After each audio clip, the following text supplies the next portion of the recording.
rock is very special. Tile, they have these geometrical patterns, floral patterns. But now the tiles come to Portugal, a Christian country. Manuel, our king, went to Seville. He saw them there. He loved them.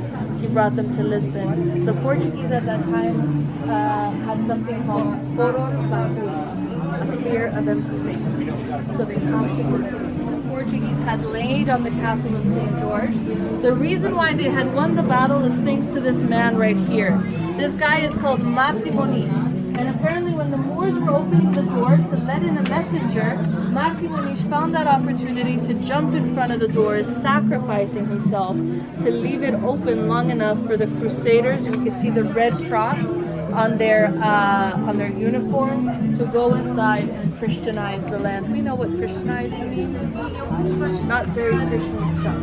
Yeah, a lot of rape, a lot of murder, a lot of pillaging. To them it didn't matter to save even the Christians, because Christians were living with Moors and Jews, they weren't real Christians.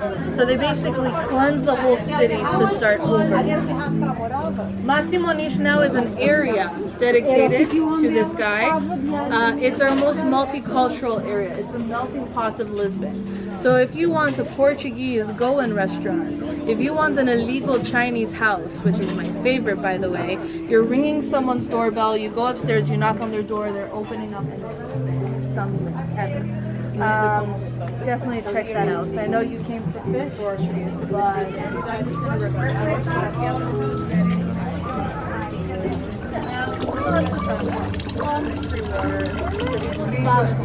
the Aloha Plaza does not exist anymore. It was destroyed in the earthquake. That meant Palace Terrace. Right now what exists there is Praça de Comércio, or the wine room. Every yellow building there, that's part of the government. That's why it's called Congress Square. 54. Let me see when's her birthday. That later should be 60s or so. 1953. 7 castles are the 7 different kings, Moorish kings, that Dom Alfonso and Quiquez had to conquer when he became king. The Rua de Saudade, but over here it says the miracles of St. Anthony.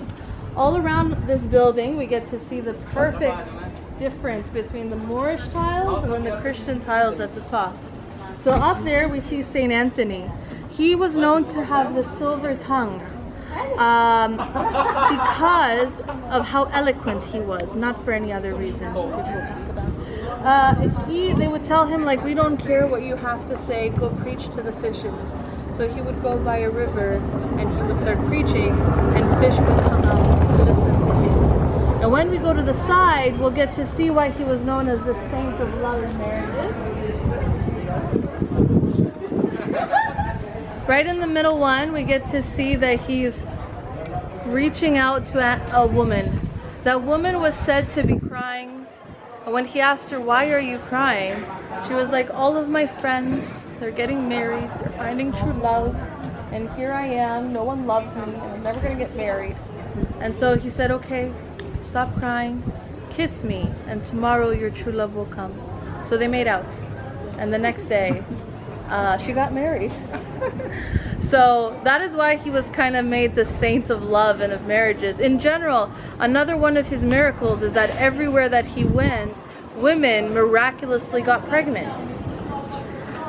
He's the perfect saint for Lisbon. He was actually born here in Alfama, but he died in Italy. That's why he's known as Saint Anthony of Padua, which really pisses off the Portuguese. They're like, no, he's ours. He should be Saint Anthony of Alfama, or of Lisbon at least. But St. Anthony actually makes really good custard tarts here, which are going to be my little treats. And once we go upstairs, there's air conditioning. We can sit down and I'll tell you the history of the custard tarts and how they came about.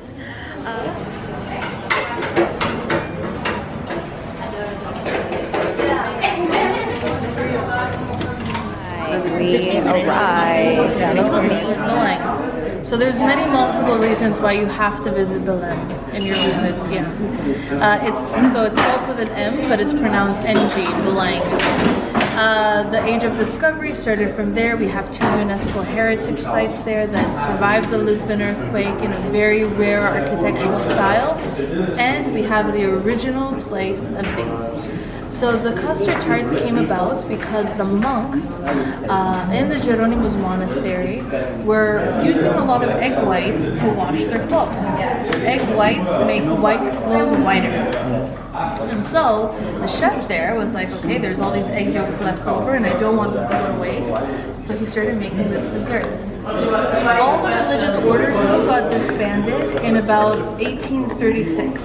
The monks were kicked out of the monastery and the chef was left without a job.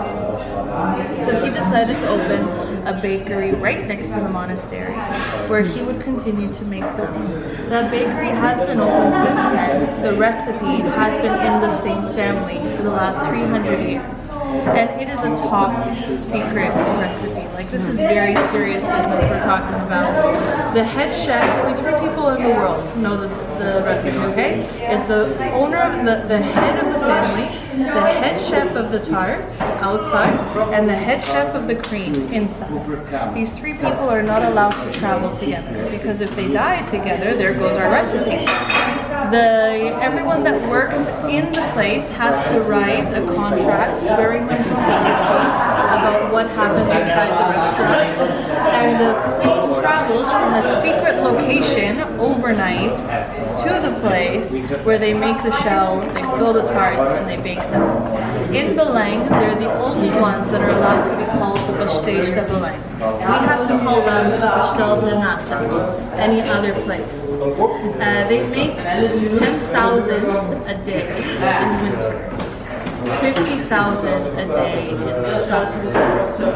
So it's a big thing. And it's really hard just to have one really. Like, this is something that we eat 2 at a time. And specifically, we tend to have them with cinnamon. The cinnamon really brings out the flavor.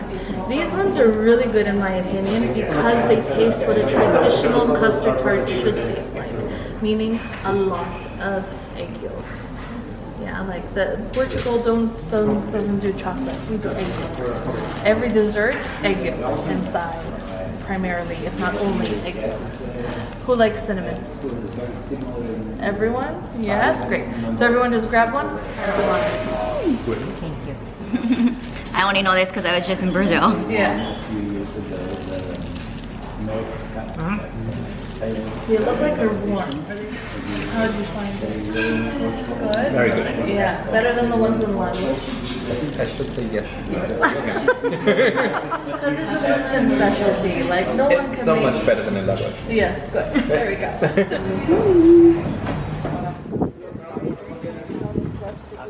A bar, but it's a tiny bit expensive, the cocktails there. And or opposite the street, there's a rooftop bar, the main cathedral of the city.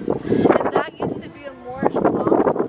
And when the English first king conquered the city, he threw down the mosque, and with the exact same rocks, he built that Christian cathedral. So it did survive the Lisbon earthquake, just the facade of it. The inside, it's new, and now unfortunately it has a €5 entrance, which I think is good. You can see those are not original Moorish walls. Those were all fixed in the 1940s by Salazar, our dictator.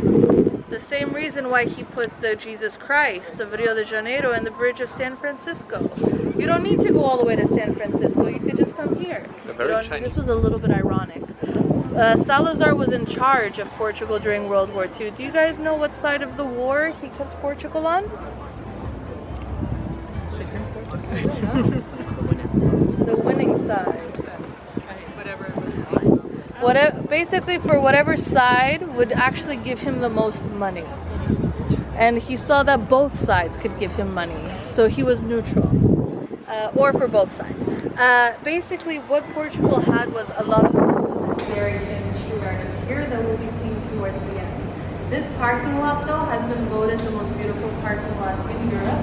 There is 5 different Portuguese street artists. They have taken every level and they spray painted it in their own designs their own style, but they're all spray painting with the same theme, which is renewable energy.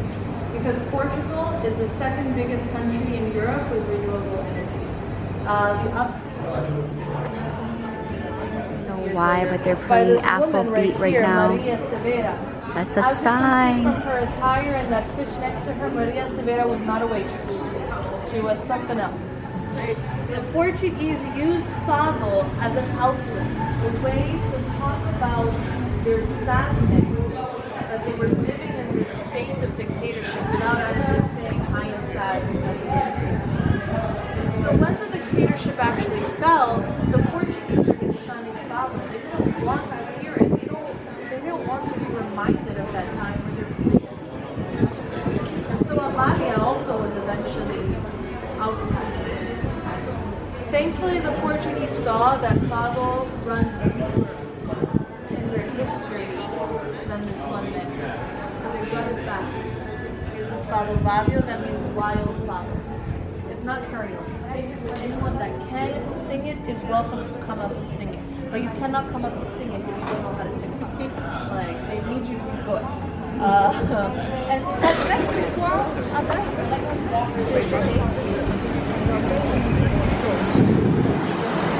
city is ravaged by fires. Not because all of the candles were lit. The drapes caught on fire, and fueled by this wind that is keeping us nice cool, that fueled those fires for 5 days.